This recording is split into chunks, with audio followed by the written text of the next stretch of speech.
Channel में आपका स्वागत है। आज हम जनपद बांदा के बबेरू ब्लॉक के ग्राम पंचायत पिड़ारन मौजूद है, जहां ग्राम पंचायत का तलाहटी थोक माना जाता है।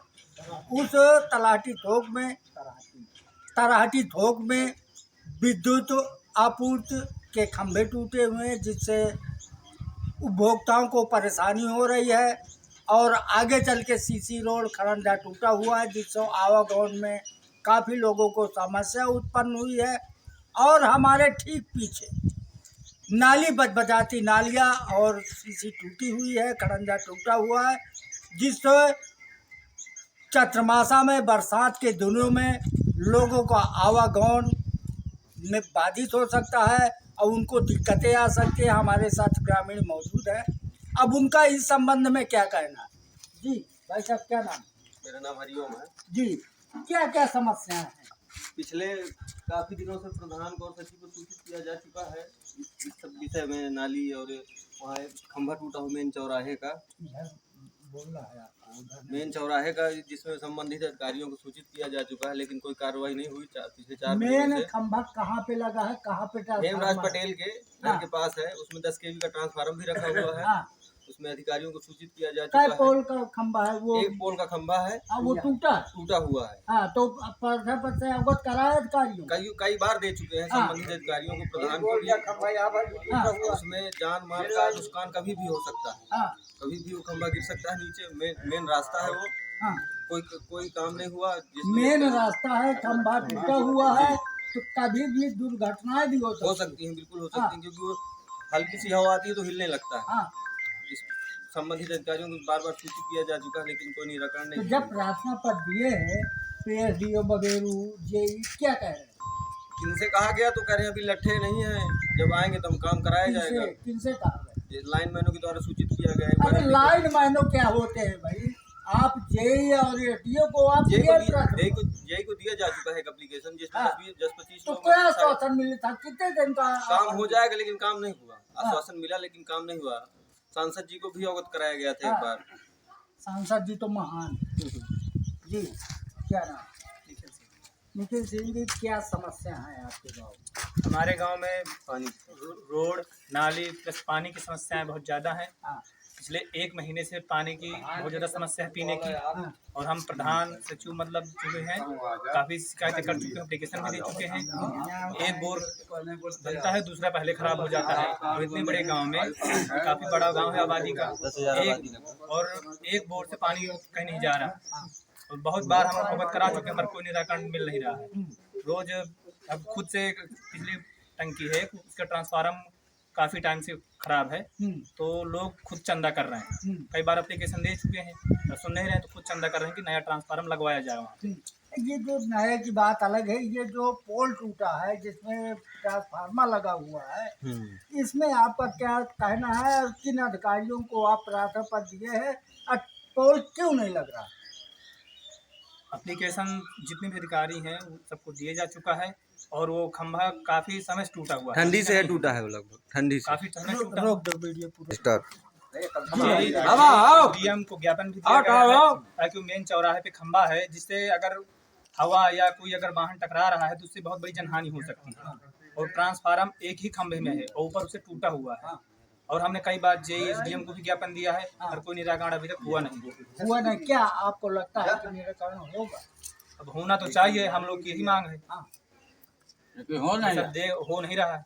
और आपके गांव में ये खड़ंजा टूटा हुआ है, बरसात में लोगों का कहना है कि आवागमन में बाधा पड़ेगी, तो इसमें क्या कहना है आप? हम लोगों ने सचिव, ग्राम प्रधान, इन लोगों को भी काफ़ी, और एसडीएम साहब को भी ज्ञापन दिया गया है, पर कोई अगर ग्राम पंचायत प्रधान है कोई सुनता ही नहीं है। तो कहता है 5 साल से गौशाला के ग्राम पंचायत के कार्य के लिए उप जिलाधिकारी को प्रार्थना पत्र दोगे, काम कहाँ से होगा आपका? कहाँ से होगा महाराज? वीडियो को नहीं दिया गया, शायद नहीं दिया गया तो काम होने नहीं है। और ग्राम पंचायत का मतलब नाली वही साफ सफाई तो करवा ही सकते हैं ग्राम पंचायत प्रधान। जब अधिकारियों को प्रार्थना पत्र देंगे तब इनके ऊपर डंडा पड़ेगा। जी भाई साहब, क्या नाम है? जी, क्या कहना है आपके समस्या में? हमारे गांव में सबसे ज़्यादा हर जगह ही प्रॉब्लम है। नालियाँ हों नाली पूरी पड़ी है, बारिश आने वाली है, कहीं साफ सफाई नहीं है, सफाई कर्मी का अब पता दे रहे नहीं है। प्रधान से पूछा गया कि सफाई कर्मी का वो मैं तो फोन करता हूँ, वो आता ही नहीं है। तो प्रधान अपनी जिम्मेदारी लेता है, सफाई कर्मी की अपनी जिम्मेदारी लेता है। सचिव साहब कोई मतलब ही नहीं है, वीडियो से शिकायत किया जा रहा है तो वीडियो साहब अनदेखा कर दे रहे हैं। अब पानी की समस्या इस गांव में सबसे ज़्यादा है। हमारे गांव में 3 बोर हैं, 2 टंकी हैं, तब भी पूरे गांव में पानी नहीं आ रहा है। आधे गांव में पानी जा रहा है, आधे गांव में पानी नहीं। जब समस्याओं का समाधान नहीं होगा आपके मुताबिक, ग्रामीण के मुताबिक, तो आगे क्या करें? क्या करें, यही हर जगह क्योंकि अभी हैंड ओवर प्रधान के हाथ में है। प्रधान से कहा जा रहा है कि पानी क्यों नहीं, टंकी खराब पड़ी है तो बनवाइए, चेंज करवाइए। अभी हमारे पास नहीं है, हमारे पास कुछ समस्या नहीं, आप करवाइए। गांव वालों को बोलते हैं तो गांव वाले क्या करवाएं, प्रधान को सुनता ही नहीं है। कि बार बार शिकायत करने पर भी प्रधान इग्नोर करता है। प्रधान से कोई मतलब जब इग्नोर करता है तो आगे आप क्या करेंगे? अब आगे अधिकारियों के पास जाएंगे, अब उनको शिकायत करेंगे।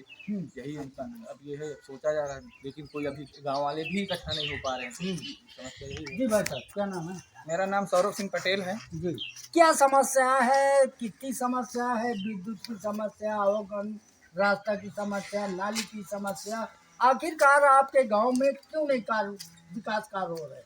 इस गांव में जो भी समस्याएं हैं, मूल समस्याएं हैं, कोई बहुत बड़ी समस्या नहीं। जैसे अब ये नाली है, ये 5 साल से बिगड़ी पड़ी है। प्रधान जी हों चाहे उनके कार्य करने वाले जो लोग हों, वो जो भी काम करते हैं पूरी तरहती में, अगर 5 साल के अंदर एक भी कार्य योजना हुई हो तो हमें बता दें। मनरेगा का पैसा आता है, काम अपने आप हो जाता है, किसी को पता ही नहीं चलता कहाँ की कार्य योजना हुई। यानी कागजों में काम कागजों में हो जाता है, पैसा निकल गया, पैसा निकल जाता है, धरातल में कुछ नहीं, धरातल में कोई बात नहीं है।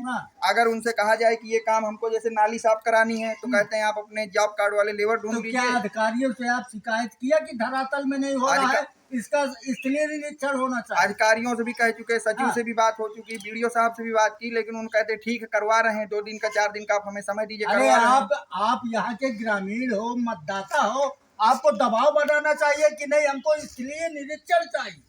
अब जैसे है यहाँ जॉब कार्ड सबके अवैध रूप से बने हैं, सबका पैसा निकला है। अब जैसे उनसे कहा जाता है कि नाली साफ कराना है या हमें यहाँ खरंजा डलाना है, ये टूटा पड़ा है, तो कहते हैं आप मजदूर ढूंढ लीजिए, आप काम करवा लीजिए, पैसा हम दे देंगे। अगर जॉब कार्ड वाले काम नहीं कर रहे हैं तो आप सबके जॉब कार्ड निरस्त करवाइए। जब आपने जॉब कार्ड बनवाए हैं तो जॉब कार्ड का मतलब ही है कि हमें काम करना है। अगर वो काम नहीं करना चाहते तो आप उनके जॉब कार्ड निरस्त कराइए। तो पैसा वो प्रधानी से इस्तीफा दे रहे हो ना, तब हम लेबर ढूंढे। वही बात है, तो या तो इस्तीफा दे, तो सबके अवैध रूप से जॉब कार्ड बने हैं। जॉब कार्ड का सिस्टम ये है कि आधा तुम ले लेना, आधा हमको दे देना, काम न तुमको करना है न काम हमको करना है। अभी आप यहाँ से आधा किलोमीटर दूर जाएंगे तो पूरी की पूरी कच्ची रोड है, जिसमें पूरा ग्राम सभा का जो मूल निवासी है यहीं से बोर जाता है, ट्यूबवेल है, खेती का आवागमन पूरी तरह से है। प्रधान से भी कहा गया, सचिव से भी कहा गया कि अगर सीसी नहीं डाल रहे हो तो उसमें मोरम ही डलवा दो, कम से कम 4 महीने का हमारे काम चलेगा, तो वो भी नहीं डलवा रहा। आप बरसात के बाद किसी भी दिन आइएगा, वहाँ से एक गाड़ी भी नहीं निकल सकती, पैदल आदमी भी नहीं चल सकता, ऐसी रोड है। और मेन रोड है, हर तरह से कहा गया, यहाँ के लिए भी कहा गया कि इसमें आप डलवाइए। एक बार कहा गया कि ये पूरा आप साफ करवा दीजिए। इसके बाद रही जहाँ पानी की समस्या, तो पानी का कुछ ऐसा है कि उसका कोई टाइम नहीं। पता चला किसी दिन पूरी रात चल रहा है, किसी दिन पता चला 15 मिनट चला बंद हो गया, किसी दिन 2 बजे दोपहर में छोड़ा सुबह आया ही नहीं, किसी दिन शाम को छोड़ दिया दिन में ही नहीं छोड़ा, मतलब उसका कोई टाइम नहीं, टाइमिंग फिक्स नहीं। जब उसका मन हुआ तब छोड़ दिया। तो जिनके जो लोग रोड किनारे उनको तो पता चल गया। अब जो लोग यहाँ से पानी लेके आधा किलोमीटर अंदर जाते उनके घर तक सूचना नहीं जाती पानी कब आया। जब वो शाम को आते पता चला पानी आके जा चुका है। तो इस तरह की कई समस्याएं हैं। ये आज हमारा अपने कार्यक्रमों को कराने का सेकंड लास्ट स्टेप है। अगर यहाँ तक कार्रवाई नहीं होती तो मैं मजबूर होऊंगा कि सोमवार से मुझे आमरण अनशन में बैठना होगा। काम तो होगा चाहे जैसे भी हो। अवैध रूप से सारे काम चल रहे हैं, किसी काम की कोई योजना नहीं है। प्रधान हो या सचिव हो, अगर उन्होंने तराहती मोहल्ले में एक भी कार्य कराया हो तो मुझे बता दें कि ये कार्य हुआ, तो मैं जिम्मेदार हूँ। पूरे मोहल्ले के लोग हैं और बता दें कि ये काम 5 साल में आपके मोहल्ले में आया, कोई काम नहीं आया और ना कुछ हुआ। कोई लोग है खरंजा है, पता नहीं कितने सालों पुराना पड़ा, हर मोहल्ले में सीसी पड़ी है, जो मेन रोड है वहाँ सीसी नहीं डाली जा रही। क्यों नहीं डाली जा रही? आप वहाँ से आए होंगे, पूरी की पूरी नाली जाम, ये पूरी टूटी हुई है। बताइए, अब पूरे गांव में जब बरसात होगी तो पानी यहीं से निकलेगा। जब नाली ही नहीं साफ तो पानी आएगा, पानी आके घरों में हमारे घुसेगा, फिर वही समस्या उत्पन्न होगी। तो इस तरह की कई बेसिक समस्याएं हैं। मेरा अधिकारियों से निवेदन है कि इसको जल्द से जल्द 1 हफ्ते के अंदर पूरी तरह से करा ले, नहीं इसके बाद आप होंगे और हम होंगे, जो भी होगा आमने सामने होगा। सौरभ सिंह पटेल का कहना है कि मैं ग्रामीणों के लेकर अद्भुत चौराहा पर आमरण, अगर 1 सप्ताह के अंदर इन समस्याओं का समाधान नहीं किया गया तो आमरण अनशन, क्रमिक अनशन, धरना प्रदर्शन को हम मजबूर होंगे। बांदा से नत्थु प्रसाद पटेल।